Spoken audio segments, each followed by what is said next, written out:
তো বন্ধুরা, আসসালামু আলাইকুম। সবাই কেমন আছেন? আমিও ভালো আছি। তো অনেক দিন পর আবার আপনাদের মাঝে আমি ভিডিও নিয়ে হাজির হলাম। তো যে আজকের কী রান্না করবো একটা আপনাদের সারপ্রাইজ দেবো।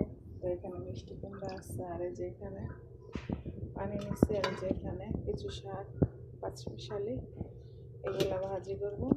আর এই মিষ্টি কুমড়া দিয়ে কী রান্না করবো আপনাদের সারপ্রাইজ দিব, আর কীভাবে রান্না করতেছি সেটাও আপনারা দেখবেন। এখানে এই যে চুলা, আর এই যেখানে পেঁয়াজ কেটে নিয়েছি। তো এখন আমি একে একে এগুলা ধুয়ে নেব, সাথেই থাকুন। এগুলো আমি এখন ধুয়ে এখানে রাখবো। রমজান প্রায় শেষ, তো আবার আগামীতে কে বাচ্চা কে মুড়ি কাটা যায় না। তো এখন আমি এই শাকগুলো দিয়ে নেব, অল্প একটু শাক ভাজি করব। রমজান মাস তো বেশি তরকারি খাওয়া যায় না।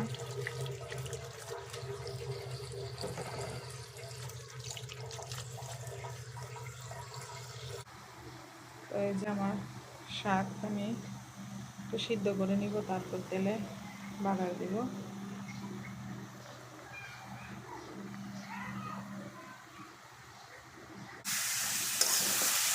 শাকটা আমার ভাজি করা হয়ে গিয়েছে।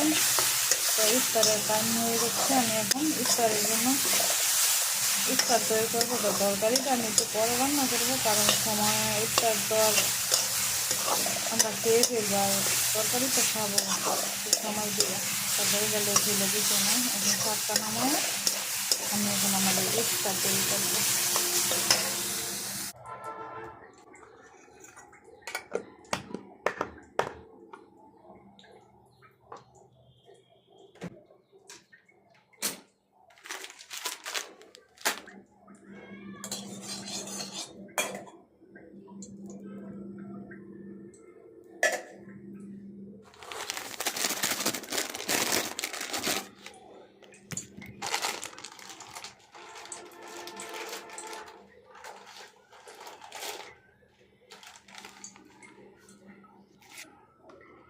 তো এখানে এই যে সুজি,